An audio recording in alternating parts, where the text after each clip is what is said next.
बच्चे लोग कैसे लिखा साइंस 2 का पेपर। आई होप पेपर तो बहुत इजी था। देखो 1 बजे मुझे 1 बज के 10 मिनट में पेपर मिल गया और अभी बज रहे हैं 1 बज के 35 मिनट। तो मैं रिकॉर्डिंग चालू कर देता हूँ, तो ध्यान से सुनना। ठीक है, आज का पेपर ना एकदम इजी था और जो इम्पोर्टेंट दिया था उसमें से आया ही था। एंड जो ऑफलाइन लेक्चर्स हुए थे वो तो एक ही नंबर हो गए, तो सब कुछ एकदम सही हो गया था। ठीक है, तो मेन थिंग क्या है पता है, एक कॉमन मिस्टेक मुझे पता है जो बच्चे लोग ने सारे बच्चों लोग ने किया रहेगा, वो मैं तुमको बताता हूँ वीडियो में। क्या तुमने भी मिस्टेक किया तो देखना पड़ेगा। तो चलो आंसर देखते हैं फटाफट। तो पेज नंबर 2 बोर्ड का पेपर ले लो हाथ में। तो पहला क्वेश्चन अमीनो एसिड्स का ये क्वेश्चन है। ये कौन से चैप्टर से आया था? Life process in living organism part 1 chapter है, पेज नंबर 12 पे वहां से आया था, दैट इज अमीनो एसिड्स का। सो बोन के अंदर कौन सा अमीनो एसिड था? ओसिन, याद रखना। ठीक है, तो सी इज करेक्ट आंसर। तो पहले का C is correct answer, ocean. Okay, giant squirrel is a dash example. ये एनवायरनमेंट मैनेजमेंट का चैप्टर है। ठीक है, और इसका जो आंसर है वो दैट इज इनडिटरमिनेट स्पीशीज है। तो सेकंड का आंसर है डी। तीसरा क्वेश्चन पेज नंबर 3 के ऊपर देखना। Human being belongs to dash phylum dash class. कौन से क्लास से बिलोंग करता है? मैमल्स। ह्यूमन बीइंग क्या है? मैमल्स है। तो तीसरे का आंसर क्या है अपना? ए। Very good. क्या तुम्हारा भी यही आंसर है? फटाफट मुझे बताते जाओ। Organs like dash can be donated. अच्छा, इसके अंदर थोड़ा तकलीफ तुमको आया रहेगा क्योंकि मरने के बाद कौन सा ऑर्गन हम डोनेट कर सकते हैं? देखो, जीते जी हम लोग स्किन भी डोनेट कर सकते हैं। थाइस वगैरह की स्किन डोनेट किया भी जाता है, मेरे अंकल ने किया भी है। ठीक है, तो यहाँ पे जो सबसे करेक्ट आंसर है वो है दिल धड़कने दो, दैट इज हार्ट। तो बी। फोर्थ का आंसर करेक्ट है, दैट इज बी। फिफ्थ वाला देखते हैं हम लोग। फिफ्थ वाला volcano is a dash disaster. Volcano कौन सा डिजास्टर है? पॉलिटिकल डिजास्टर लगता है क्या तुमको? क्या लगता है, मोदी वगैरह किया क्या? नहीं, ये जियोलॉजिकल डिजास्टर यानी कि ज्योग्राफी की वजह से आया हुआ है। तो जियोलॉजिकल डिजास्टर यानी कि डी इसका करेक्ट आंसर है। बी वाला देखते हैं। Answer the following, find the odd man out. क्या है इसका odd man out? War. War क्यों? क्योंकि अर्थक्वेक, फ्लड, सुनामी ये सब एनवायरनमेंट के यानी कि क्या बोलते हैं, नेचुरल है। और वॉर इंसानों के चर्बी की वजह से होता है। तो war is a correct answer. तो वॉर लिखा रहेगा तो बच गया, नहीं लिखा रहेगा तो फिर 1 मार्क्स गवा बैठे। वॉर के बाद जो अगला है, ट्रू और false. Oxidation of protein is carried out by aerobic respiration. नहीं, oxidation of glucose. Chapter number 2 life process in living organism chapter का ये है। तो ये स्टेटमेंट क्या है? रॉन्ग है। तो इसका आंसर आएगा फॉल्स इज करेक्ट आंसर। चलो, कोरिलेशन। वेस्टर्न घाट का एशियाटिक लायन सुंदरबन सेंचुरी का क्या है? सुंदरबन सेंचुरी तुमको पता होना चाहिए, ये बंगाल में, और बंगाल में जो सबसे फेमस एनिमल है दैट इज बंगाल टाइगर। तो इसका आंसर है टाइगर। ओके, और ये जो क्वेश्चन है इसमें से हॉटस्पॉट्स वगैरह में से आया हुआ है। फिर देखते हैं चौथा question, which type of fuel is used in a thermal power plant? Towards green energy chapter का है, चैप्टर नंबर 5 पे आपको मिलेगा। इसके अंदर टुवर्ड्स क्या बोलते हैं, थर्मल पावर प्लांट के अंदर कौन सा फ्यूल यूज होता है? That is nothing but coal. Coal is correct answer. क्या तुमने कोल लिखा है तो करेक्ट है, और तुमने पेट्रोल वगैरह लिखा है तो रॉन्ग है। Identify the given picture. क्या पिक्चर है? हंसते हंसते लग गए रास्ते, है ना? तो ये है लाफ्टर क्लब। तो लाफ्टर क्लब का ये पिक्चर है और ये क्या बताता है अपने को? ये अपने को स्ट्रेस मैनेजमेंट बताता है। Laughter club is the correct answer. चलो, फिर ए की तरफ बढ़ते, give scientific reason. N two करना था, अगर तुम्हें आता रहेगा तो तुमने तीनों किया रहेगा। पहला वाला है cell division is one of the important. Cell division तो लाइफ प्रोसेस यानी कि दूसरे चैप्टर का यही है। ठीक है, सेल डिवीजन इंपॉर्टेंट क्यों है? क्या आंसर लिखा तुमने? देखो, सेल डिवीजन इंपॉर्टेंट क्यों है? Cell division is important for growth of an any organism. It is responsible for wound healing, या फिर कोई भी चोट वगैरह लग जाता है उसको हील करने के लिए रहता है, बॉडी ग्रोथ के लिए रहता है। एक ऑर्गेनिज्म धीरे धीरे ग्रोथ करते रहेगा, वो सब इसका करेक्ट आंसर है। और सेल डिवीजन के बहुत सारे स्टेजेस है, लेकिन वो स्टेजेस नहीं लिख देते, इंपॉर्टेंट क्यों वो लिखना है। Cockroach belong to phylum arthropods. Cockroach phylum arthropods में बिलोंग करता है, एनिमल क्लासिफिकेशन चैप्टर है। ठीक है, ऑर्थ्रोपोड्स के अंदर के 4 पॉइंट लिखने का। सबसे पहले चीज, ऑर्थ्रोपोड्स का मतलब होता है जॉइंट लेग्स, और कॉकरोचेस के जॉइंट लेग्स होते हैं इसलिए ऑर्थ्रोपोड्स में होता है। ठीक है, इनके बॉडी के ऊपर चिटिनस लेयर रहता है, एक्सोस्केलेटन होता है और ट्रिप्लोब्लास्टिक लेयर होता है। ये सारे पॉइंट्स आपको लिखने के थे। थर्ड वाला देखो, power generation based on natural gas is eco friendly. देखो, नेचुरल गैस हम लोग ने बनाया रहता है, प्रिपेयर्ड है, ये क्या है? Eco friendly. इको फ्रेंडली होने का कारण क्या है? क्योंकि जो एलपीजी पेट्रोल वगैरह है वो सब क्या करते हैं, वो सबसे एयर पोल्यूशन होता है। नेचुरल और ये होता है अपना न्यूक्लियर पावर प्लांट, वहां से जो रेडियोएक्टिव एलिमेंट्स होते हैं, वो रेडियोएक्टिव एलिमेंट से क्या हो सकते हैं? रेडिएशंस वगैरह हो सकते हैं। तो as compare to them natural gas जो है इको फ्रेंडली है। ठीक है, और जो पेट्रोल गैस वगैरह है वो तुमको पता होना चाहिए, वो लिमिटेड टाइम के लिए 200 से 400 साल के लिए बचे, अभी ज्यादा हमारे पास अवेलेबल नहीं है। Complete the following diagram, page number 6 पे देखो। है ना, एविडेंस ऑफ इवोल्यूशन बहुत इंपॉर्टेंट है। ये सब हमने इंपॉर्टेंट पूरा पीडीएफ तुमको साइंस 1 की वीडियो में दिया हुआ था, वहीं से तुम लोग देखे रहोगे तो सारा ये सब दिया हुआ ही था। तो एविडेंस ऑफ इवोल्यूशन 2 दिया हुआ है, मॉर्फोलॉजिकल और एनाटॉमिकल दिया हुआ है, 3 और बताओ, 4 और बताना है। Vestigial, connecting link, embryological, palaeontological. हो गया आंसर सॉल्व, और क्या चाहिए। ठीक है। What do we learn from the Jadav Molai story, है ना, ये जो है ना जादव मोलाई, ये कहाँ के आसाम के रहने वाले अंकल है, इन्वायरमेंट मैनेजमेंट चैप्टर में पढ़ने के लिए मिला रहेगा। ये अंकल, एकलौते अंकल ने पूरा फॉरेस्ट बना दिया, हजारों लोग आके फॉरेस्ट को मिटाने पे तुले थे, लेकिन अगर एक बंदा ठान ले कि फॉरेस्ट कुछ करना है तो करके निकलता है। तो यही स्टोरी है कि अगर तुम्हें भी लाइफ में कुछ ना कुछ करना है तो एक बार तुमने ठान लिया और वो चीज तुम करेक्ट है, जो भी चीज कर रहे हो करेक्ट है, तो हमेशा तुम आगे ही बढ़ोगे। तो यही इनका स्टोरी है, जिस स्टोरी के अंदर इन्होंने एक बार देखा था कि बाढ़ बाढ़ आने की वजह से सारे स्टाफ्स वगैरह मर गए थे, बहुत से एनिमल्स को तकलीफ हो रहा था, तो इन्होंने क्या किया, इन्होंने जंगल ही बना दिया। सैल्यूट इनको, पद्मश्री भी मिला, हम लोग तो फिर भी छोटे हैं, इनको पद्मश्री मिली है। चलो, distinguish between asexual and sexual reproduction, इससे इजी तो कुछ नहीं, चैप्टर नंबर 3 का है। ठीक है, रिप्रोडक्शन चैप्टर का। असेक्सुअल के अंदर no formation and fusion of gamete, sexual के अंदर फॉर्मेशन फ्यूजन ऑफ गैमेट। ऐसे बहुत से 4 पॉइंट्स और एग्जांपल्स भी तुमने लिखने थे, तो आई होप तुमने ये लिखा रहेगा। Define genetically modified crops, genetically modified crops क्या है और इसके एग्जांपल्स, तो ये तुमको बायोटेक्नोलॉजी चैप्टर के अंदर मिला रहेगा। जो भी क्रॉप्स वगैरह रहते हैं उनके अंदर झोल झपाटा करते हैं, झोल झपाटा यानी कि उसका जेनेटिक मॉडिफिकेशन करते हैं, वो प्रॉपर डेफिनेशन तुमको बुक के अंदर मिल जाएगा। 2 एग्जांपल्स लिखो, बीटी क्रॉप है, ब्रिटी ब्रिंजल है, 2 ही लिखना, तुम 3 लिख के आओ, हर्बिसाइड टॉलरेंट प्लांट लिख के आओ, गोल्डन ग्रास लिख के आओ, और टीचर चेक कर देगा जो भी है, क्योंकि जो भी आंसर है वो करेक्ट ही है ना। व्हाट आर विटामिन्स, विटामिन्स क्या होता है, vitamins are nothing but there are hydrogenous compounds होते हैं, और 2 टाइप के विटामिन होते हैं, एक होता है फैट सॉल्युबल, एक होता है वाटर सॉल्युबल। फैट सॉल्युबल क्या है, कीड़ा है ना, vitamin K, vitamin E, vitamin D, vitamin A, और वाटर सॉल्युबल क्या है, vitamin B and vitamin C. बहुत इजी था ये सब। फिर एक्सप्लेन द फॉलोइंग सिंबल्स आपको मिल जाएगा।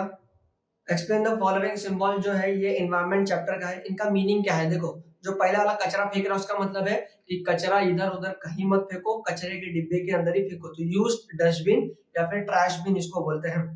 जो साइकिल है, साइकिल हमको क्या बताता है, सेव फ्यूल के बारे में बताता है। साइकिल यूज करोगे तो हम लोग बहुत सारे ईंधन एनर्जी वगैरह बचा सकते हैं, साइकिल इज सेव फ्यूल। और तीसरा वाला क्या है, ऐसा कर रहा मतलब क्या एलआईसी है, नहीं, that is nothing but save water, पानी बचाओ और जीवन आगे बढ़ाओ। ठीक है, right any 3 characteristics of reptilia, animal classification reptilia का कैरेक्टरिस्टिक्स है क्या है, रेप्टिलिया अपने बॉडी को ऊपर नहीं उठा सकते। ठीक है, they are cold blooded animals, और 3-4 एग्जांपल वगैरह लिख सकते थे आप लोग, और उनका बॉडी कैसा रहता है, ड्राई एंड स्केली रहता है। ठीक है, ये उसके बाद वाला 3rd question, which substance is used for production of cheese, चीज बनाने के लिए क्या यूज होता है। अरे इससे बेकार क्वेश्चन तो मैंने देखा भी नहीं, देखा, चीज किससे बनता है, करेक्ट है, मिल्क से बनता है, इतना क्या सोच लो, है ना, तो मिल्क है ना, काउ मिल्क वगैरह बोल सकते हैं, काउ मिल्क से ज्यादा चीज बनता है क्योंकि काउ मिल्क सस्ता रहता है। ठीक है, फिर उसके बाद देखो, which enzyme is used earlier for cheese production, पहले के टाइम पे कौन सा एंजाइम यूज करते थे, यस, रन्नेट एंजाइम। कहां से निकाला जाता था, alimentary canal of any animals, horses वगैरह के एलिमेंट्री कैनल से निकाला जाता था। ठीक है, ये हो गया। फिर which enzyme is used to produce vegetarian cheese, अभी के लिए वेजिटेरियन चीज बनाने के लिए कौन सा एंजाइम यूज करते हैं, दैट इज प्रोटीएज। कहां से मिलता है, फंजाई से मिलता है। Very good. तो चौथा वाला क्वेश्चन देखो, तुमने भी ये आंसर लिखा ना, हाँ क्या बात है। फिर चौथा वाला देखो, which process is shown in the given diagram, तो जो डायग्राम दिया हुआ है ये बायोटेक्नोलॉजी चैप्टर का है ये वाला, और इसका जो पहला वाला क्वेश्चन है, which process is shown in the given diagram, तो जो गिवन डायग्राम दिया हुआ है वो प्रोसेस क्या बता रहा है अपने को, स्टेम सेल थेरेपी के बारे में बता रहा है। What is the importance of this process, इसमें से क्या हो सकता है, हम लोग एक स्टेम सेल से हम लोग बहुत अलग अलग टाइप के सेल्स बना सकते हैं, सेल से हम लोग टिश्यू बना सकते हैं, टिश्यू से ऑर्गन्स बना सकते हैं। which organs can be transplanted by this process, kidney liver वगैरह हम लोग ट्रांसप्लांट कर सकते हैं, ये प्रोसेस स्टेम सेल्स वाला है। ठीक है, what is mean by disaster, disaster क्या होता है, डिजास्टर एक अनवांटेड बोल सकते हैं या फिर अपने आप होने वाला, इसका एक प्रॉपर डेफिनेशन है, we don't know what will happen, है ना, दैट इज डिजास्टर, और इसकी वजह से क्या होता है, लाइफ वगैरह को तकलीफ होती है। इसका प्रॉपर डेफिनेशन तुमको टेक्स्ट बुक में मिल जाएगा। Right any two example of natural and man made disaster. इससे फालतू क्वेश्चन देखा ही नहीं। नेचुरल डिजास्टर का एग्जांपल क्या है तुम लोग बताओ। अरे फ्लड आ गया, फमाइन आ गया, अर्थक्वेक आ गया, ये सब क्या नेचर से खुद से होता है। इंसान क्या किया मैन मेड डिजास्टर, इंसान ने पोल्यूशन कर दिया। पोल्यूशन के अलावा सबसे अच्छा वॉर, इंसान वॉर करके डिजास्टर फैलाते रहता है। फिर अगला क्वेश्चन देखो, चौथा वाला question, that is objectives raised by the Darwin theory of natural selection. तो नेचुरल सिलेक्शन ये पहले चैप्टर का है, हेरिडिटी एंड इवोल्यूशन। तो जो प्रॉब्लम्स आए थे डार्विन थ्योरी के ऊपर लेके कि डार्विन ने ये नहीं बताया था स्लो चेंज होता है, फास्ट चेंज होता है, सडन चेंज होता है, ठीक है, वो तुमको हेरिडिटी एंड इवोल्यूशन चैप्टर मिल जाएगा, वो है आंसर ये। ओके, फिर इसके बाद देखते हैं हम लोग, हाँ चैप्टर, हाँ सेवेंथ क्वेश्चन के ऊपर डायग्राम जो दिया हुआ है ये वाला डायग्राम, ठीक है। ये डायग्राम हम लोग को क्या बताता है, ये डायग्राम बायोफ्यूल का डायग्राम है। Which process is given from the above picture. तो ये बायोफ्यूल वाला डायग्राम है। So give to examples for living liquid fuel and solid fuel. तो लिक्विड फ्यूल का दो एग्जांपल, वेजिटेबल ऑयल लिख सकते हो, ठीक है, अल्कोहल। सॉलिड फ्यूल का एग्जांपल्स हमारे पास, सॉलिड फ्यूल का काउ डंग हमारे पास है, या फिर कोई भी डंग हम लोग यूज कर सकते हैं, और क्रॉप रेसिड्यू, ये सब सॉलिड फ्यूल के एग्जांपल्स है। कोल भी यूज कर सकते हैं हम लोग, ठीक है। चलो पेज नंबर 10 पे देखो, complete the stage in electric generator using wind energy. Wind energy की तरफ से पूरा चार्ट बनाना था। तो चार्ट कैसे बनता है, सबसे पहले जिस विंड एनर्जी के लिए हम लोग को क्या चाहिए, विंड चाहिए, और विंड विद स्पेसिफिक स्पीड, यानी उसके पास एक प्रॉपर वेलोसिटी होना चाहिए।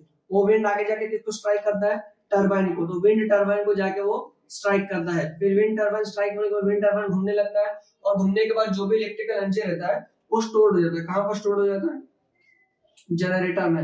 और जनरेटर के बाद हम लोग को क्या मिलता है, इलेक्ट्रिकल एनर्जी। ये फ्लो चार्ट तुमको बनाना था। Right the limitations of a electric generator, यानी कि इसके लिमिटेशंस लिखने। देखो सबसे बड़ी चीज, अगर हवा ही नहीं चलेगी तो ये पंखा घूमने वाला नहीं है, यानी कि विंड टरबाइन घूमने वाला नहीं है। तो सबसे पहली चीज, ये जो उसका प्रॉब्लम है, इसका प्रॉब्लम है जियोलॉजिकल फैक्टर के ऊपर डिपेंड कर रहा है, ज्योग्राफिकल फैक्टर के ऊपर, क्योंकि सबसे मेन चीज यहाँ पर हवा ही है, हवा के बिना ये होने वाला ही नहीं है। एंड इसको बनाने में बहुत ज्यादा खर्चा आता है, ये भी याद रखना। ओके, उसके बाद लास्ट क्वेश्चन देखते हैं हम लोग, sketch and label accessory whorls and accessory whorls, यानी कि प्लांट के बारे में बनाना था अपने को। ये कौन सा चैप्टर का है, रिप्रोडक्शन चैप्टर का। ये प्लांट कैसे दिखता है, एसएम बनाने का। ये बन गया ट्यूब, ये बन गया ओवरी, सॉरी यार घटिया डायग्राम बना रहा हूं। ये बन गया कोरोला, बना देता फटाफट।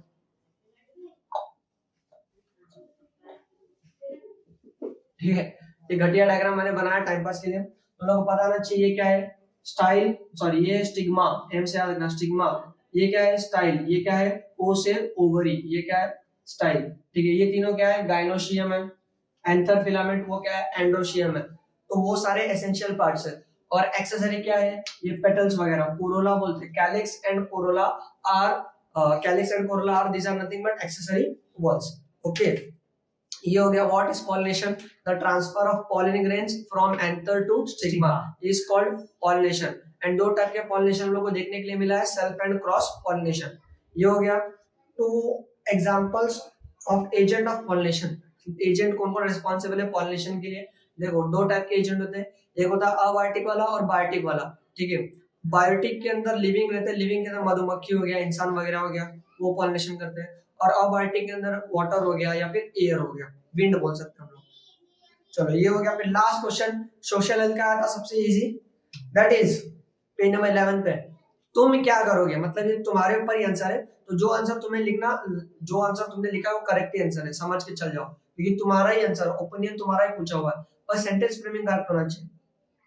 What will you do, you are spending more time on internet. अगर तुम लोग इंटरनेट वगैरह पे ज्यादा टाइम स्पेंड कर रहे हो, इसका मतलब तुम लोग एडिक्टेड हो गए हो, तो तुम क्या करोगे, सबसे पहली चीज एक अपना शेड्यूल बनाओगे, रूटीन बनाओगे, फोन को साइड में रखोगे, और आउटडोर गेम यानी कि बाहर के खेलों के ऊपर ज्यादा फोकस करोगे और अपना concentration बढ़ाओगे।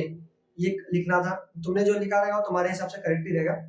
Child of your neighbour is addicted to सुरती, सुरती यानी कि तंबाकू। ठीक है, तो तुम्हारे बाजू का बच्चा क्या कर रहा है, तंबाकू खा रहा है, तो क्या करना, पहले तो उसको खूब पीटना, फिर बाद में उसको समझाना कि ये सब खाएगा तो मुकेश बन जाएगा। मुकेश कौन, हाँ हर एक पिक्चर में पहला उसी का सीन आता है ना, बोलते हैं ना, मैंने कैंसर वगैरह रहता है उसको, ज्वेलरी वगैरह गिरवी रख के आती है उसकी माँ, वो सब। ठीक है, योर सिस्टर इज बिकम इनकम्युनिकेटिव, यानी कि अगर तुम्हारी छोटी बहन क्या होगा, इनकम्युनिकेटिव यानी कि डिप्रेशन में चली गई है, तो तुम क्या करोगे, तो उसको काउंसलर वगैरह के पास लेके जाओगे एंड उसको घुमाने फिराने लेके जाओगे, जिसकी वजह से क्या होगा, उसके माइंडसेट मतलब कि वो एंजॉय करे और हैप्पीली अपना टाइम स्पेंड करेगी, तो खुशी खुशी सबसे बात करे रहेगी, फिर तुमको पीटेगी भी क्योंकि तुम्हारे सिस्टर है। ठीक है। Now you have to use free space around your home for good purpose. अगर तुम्हारे घर में बहुत बड़ा घर है, अगर मैदान वाला घर है, मुंबई में वैसा घर मिलता नहीं है, तो फिर भी तुम्हारे पास है, तो तुम क्या करोगे, अगर मेरे पास रहता तो मैं क्या करता, मैं अपना स्टूडियो जो है वो वहीं पर बनाता। ठीक है। अगर तुम्हारे पास रहेगा तो तुम क्या कर सकते हो, तुम छोटे छोटे बच्चों को पढ़ा सकते हो, या हो सके तो तुम क्लब हाउस बना सकते हो जहां पर बच्चे लोग आके खेले और अपना क्वालिटी टाइम स्पेंड करें। ओके। या फिर लाइब्रेरी वगैरह भी बना सकते हो। Your brother studying in 12th standard has developed the stress. तुम्हारा भाई 12वीं में और तुम 10वीं में, ये नाइंसाफी हो गई है, मतलब बड़े भाई को समझाना है इस बार। तो तुम क्या करोगे, तो बड़े भाई को बोलेगा अरे भाई टेंशन क्यों ले रहा है, चल थोड़ा खेल कर। तो बोलेगा पेपर क्या है, piece of paper can not जज आवर फ्यूचर, है ना, ये लाइन मार देगा। तो मतलब यहाँ पर हंसी मजाक नहीं हो रही है, यहाँ पर आंसर तुम्हारे ऊपर लिखना था। तो इसी बेसिस पे हमने पूरा का पूरा पेपर सॉल्यूशन सॉल्व कर लिया। अगर आपको साइंस 1 के भी देखने हैं तो आप ये वाला वीडियो देख लीजिए एंड डिस्क्रिप्शन में मैं उसका लिंक प्रोवाइड कर दूंगा। एंड तुम्हारा इस साल का एकेडमिक ईयर तो कंप्लीट हो गया। मैंने सॉरी फॉर दैट, क्योंकि मैं तुमको सारा चैप्टर्स नहीं पढ़ा पाया, मैंने कुछ ही चैप्टर पढ़ा है क्योंकि I was started very late. So don't worry about it. अपने भाई या फिर कोई भी सिस्टर या फिर कोई भी फ्रेंड्स को हमारा चैनल रिकमेंड कीजिए and keep watching us, keep supporting us. Thank you for watching video and all the best for your future. Thank you.